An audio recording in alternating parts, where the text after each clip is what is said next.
Welcome back to BattleCast Primetime, and as you can see, we've gone code red, and that can only mean one thing. It's BattleCast time. And time to welcome in our play-by-play team, C&C developers Greg Black and Jason Bender. Gentlemen, good to see you again. Thanks, guys. We're looking forward to another great match. Did you see our two commanders' earlier campaigns in the BattleCast 5? Yeah, they were both really impressive victories. I also like the fact that they both claim to have invented the MCV rush. With stones like that, we're going to see some seriously bold maneuvers. Expect the unexpected. Well, speaking of strategies, let's get your analysis of each commander's playing style. Well, both commanders claim to have invented the MCV rush, so I'm expecting that we're going to see a lot of MCV rushing. Dackel tends to be a little bit further out there, so I think he's really going to push that MCV rush to the limit. Yeah, Dackel really likes to mix it up in the early game. He's going to rush one way or the other, whether it's MCV or Saboteurs or what have you. On the other hand, Artik, if he can hold on and survive that initial rush, he's a really good standard player. He'll come in strong in the late game with a big army. So we should look for that. Now that we've mapped out our two competitors' playing styles, let's map out the terrain with some battleground reconnaissance. Tournament Coastline is a 1v1 ranked map with starting points in opposite corners. Each player has a protected expansion field on their half of the map, and across this bridge, easy access to a Tiberium spike. Center stage, there are 2 additional expansion tib fields and a number of garrison buildings. With this many structures to grab, most players charge midfield early on. The opposite side of the map is a mirror image. Garrisonable structures are key in this map, and with so much ground to cover, the battles are rarely short. All right, we know the players, we know the layout. It's time to put our expertise on the line with our BattleCast Primetime pick of the game. So Jason, starting with you, who's going to emerge victorious? Well, I think by now Artik has figured out that Dackel is a pretty wild guy in the beginning of the game. He's probably going to hold out against that rush, and if he does that, I think he's got a great chance of winning, so I'll go with Artik. Greg, your take. You know, I got to give it to Dackel. He's got the stats advantage. He's played far more games than Artik, and he wins 59% of the time versus 57% for Artik. It's a small difference, but it could make all the difference. What about you, Raj? Any favorites? I gotta say, I think that Artik is gonna put the freeze on Dackel. Well, for me, the choice seems clear. I read his bio, so I'm kind of biased. I'm gonna go with Dackel. All right, the windows are closed. The wagers are in. Gentlemen, let's rumble. Today's match, Dackel playing as the Brotherhood of Nod versus Artik playing as Skrin on Tournament Coastline.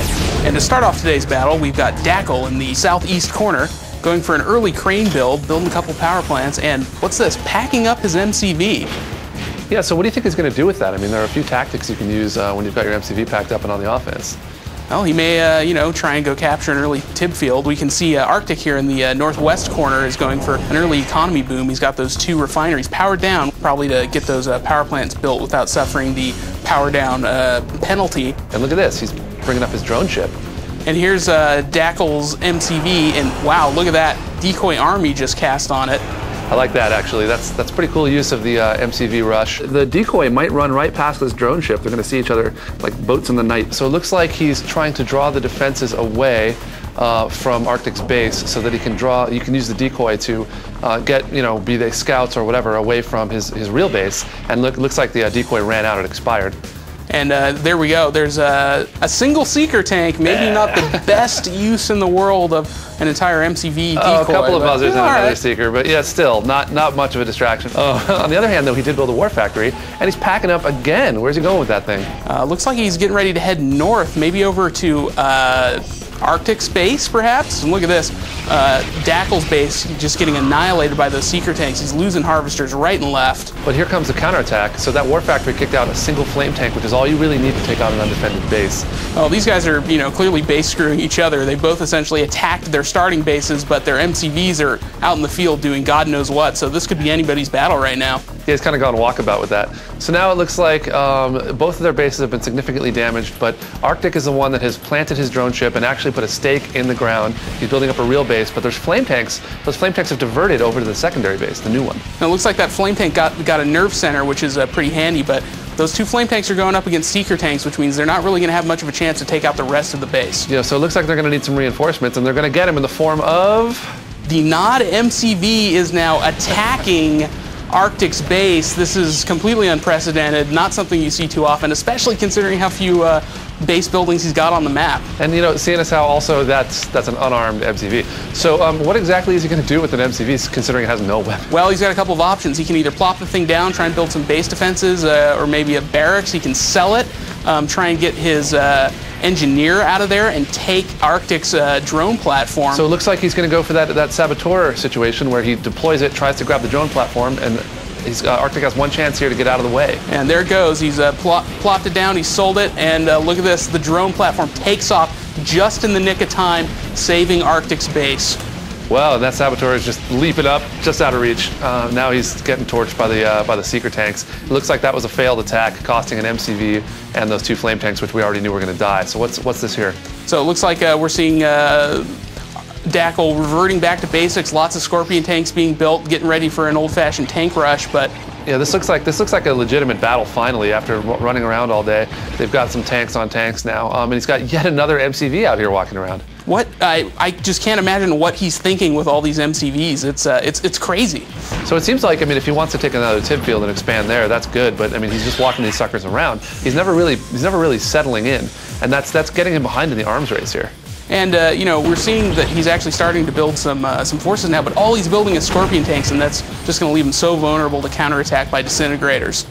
Yeah, that's true, and an army of this size is actually going to come in and do some real damage to him if he's not careful. These disintegrators are already moving around. So here's the problem, right? Artik has guys all over the map. He's got a big force. He's able to go to all the Tiberium fields at once and see where Dackel's expanded.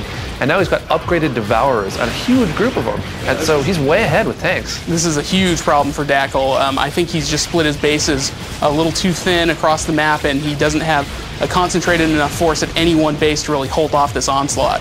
But he does have an air tower, and he has a couple of MCVs walking around. We know he still got the crane going. But look at his economy. I mean, he's got one refinery there with 3 harvesters. He needs more economy to catch up with the tanks, and now he's so far behind. Unless he just plants all those MCVs right now, gets his conduits cranking out refineries, he's going to be in bad shape. Yeah, and you can see Dackel there has hidden his MCV up in the corner. Somehow Artik missed it and is now pulling his forces back. So his best bet would have been to deploy there and then take that base, since he knows Artik's not going to come back and check it out, since he thinks it's clear, while his real base, his primary base, is getting wiped out. Yeah, there's really nothing here. And oh my God, Jason, another MCV. Hey, wait, this one's cloaked. That's true. This could turn the tide of the battle. This cloaked MCV with no weapons. And look at this, Dackel's main base just falling to these Devourer tanks. This is not pretty. He's had those tanks for a while, so this cloaked MCV is desperately trying to get away while he watches his opponent build air structures. Yeah, and I'm guessing that when Artik went to place that air structure, he probably noticed that he couldn't place it and figured out that there was a stealth unit down there. Yeah, which is going to be a cue for his massive army, which is now on a search and destroy mission to wipe out whatever it can find. Yeah, this is bad news for Dackel all around. We've got a Skrin Air Force coming in to finish off one of the MCVs. The entire ground forces of the Skrin taking out the northern MCV, like, and I'm guessing this is going to be good game right now. Yeah, there it goes. Yeah, well played by Artik. Interesting tactics, Dackel.